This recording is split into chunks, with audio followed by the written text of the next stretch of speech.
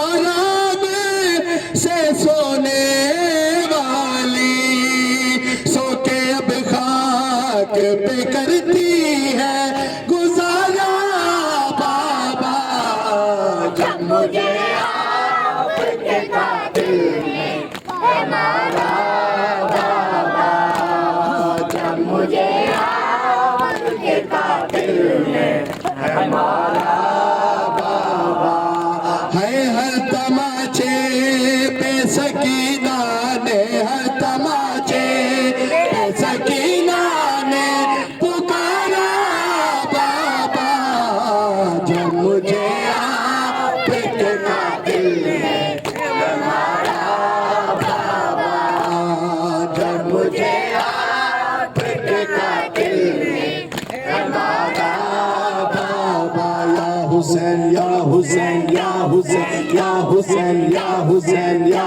حسین یا حسین یا حسین یا حسین یا حسین یا حسین یا حسین، پر محمد آل محمد